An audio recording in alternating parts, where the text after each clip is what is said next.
8 of developing 60 days. நம்ம வந்து ஒரு சில விஷயங்களை மேனேஜ் பண்ணணும், கண்ட்ரோல் பண்ணணும் அப்படின்னு இருக்குல்ல. அதில் ஃபர்ஸ்ட் ஒன் ஓவர் திங்கிங்.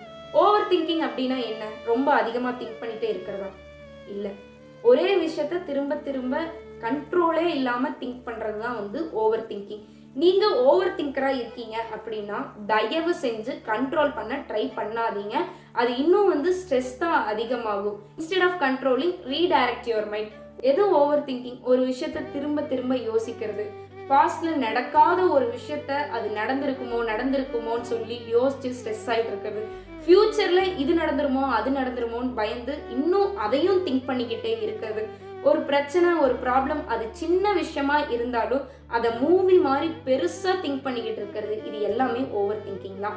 இந்த ஓவர் திங்கிங் அப்படிங்கிறது எதனால வருது அப்படின்னா ஃபெயிலியர், ரிஜெக்ஷன், செல்ஃப் டவுட்டு, நம்மளை மற்றவங்க எப்படி ஜட்ஜ் பண்ணுவாங்க, அண்ட் சம்டைம்ஸ் உங்களுக்குள்ள இருக்க அந்த இன்ஃபீரியாரிட்டி காம்ப்ளெக்ஸ் கூட இந்த ஓவர் திங்கிங்க்கு வந்து ரீசனாக இருக்கு.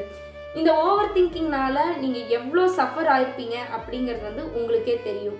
ஸ்ட்ரெஸ்ஸு, டிப்ரெஷனு, நைட்டில் சரியாக தூக்கம் இருக்காது, ரிலேஷன்ஷிப்குள்ளே மிஸ் அண்டர்ஸ்டாண்டிங், கோவம், ஒரு சின்ன டெசிஷன் எடுக்கணும் அப்படின்னாலும் ரொம்ப டைம் எடுக்கிறது, அண்ட் கான்ஃபிடென்ஸ் இருக்காது. இது எல்லாம் தேவையா சொல்லுங்க? நான் ஃபர்ஸ்ட் சொன்னது தான், don't try to control, just redirect your mind. உங்களுக்கு ஒரு தாட் வருது அப்படின்னா அதை கண்ட்ரோல் பண்ண வேண்டாம், ஓகே அப்படின்னு சொல்லி அக்செப்ட் பண்ணிக்கோங்க. அதை திங்கிங்காக மாற்றி ஸ்டோரி மாதிரி இழுத்துக்கிட்டே போகிறதான் வந்து நான் அவாய்ட் பண்ண சொல்கிறேன். இல்லை என்னால் முடியல அப்படின்னா ஒரு பேப்பர் எடுத்து உங்களுக்கு என்னென்ன தோணுதோ எல்லாத்தையும் எழுதி முடிச்சிருங்க. அதுக்கப்புறம் நீங்கள் ரிலாக்ஸாக ஃபீல் பண்ணுவீங்க. உங்களோட பிரெயினுக்கும் வந்து ஒரு கிளாரிட்டி கிடைக்கும். நமக்கு வர எல்லா தாட்டுமே வந்து ஃபேக்டும் கிடையாது, உண்மையும் கிடையாது. சம்டைம்ஸ் நம்மளோட பிரெயின் ஃபேக் ஸ்டோரிஸை கிரியேட் பண்ணி ஒரு மென்டல் லூப்புக்குள்ளே வந்து நம்மளை சிக்க விட்டுருக்கும். ஸோ இதில் இருந்து எல்லாமே நம்ம எஸ்கேப் ஆகணும் அப்படின்னா நிறையா ஒர்க்கில் உங்களை என்கேஜ் பண்ணி உங்களை பிஸியாகவே வச்சுக்கோங்க. when your mind and body gets tired அப்படிங்கும்போது நைட்டு உங்களுக்கு யோசிக்க கூட தோணாது, ஆட்டோமேட்டிக்காக தூக்கம் வரும். உங்களுக்கும் வந்து ஒரு பீஸ்ஃபுல்லான ஒரு வைப் வந்து இருக்கும். எடுத்த உடனே இந்த ஓவர் திங்கிங்லேருந்து வெளியில் வரணும் அப்படின்னா கொஞ்சம் கஷ்டம்தான், பட் கொஞ்சம் கொஞ்சமாக ட்ரை பண்ணுங்க. அண்ட் நடக்காத ஒரு பாஸ்ட்டை திரும்ப திரும்ப லூப்பில் போட்டுட்டு யோசிச்சுக்கிட்டு இருக்கிறது, அண்ட் ஃப்யூச்சரில் இது நடக்குமோ அதை நடக்குமோன்னு பயந்து உங்களோட ப்ரெசண்ட்டை ரொம்ப மிஸ் பண்ணிக்கிட்டு இருக்கீங்க.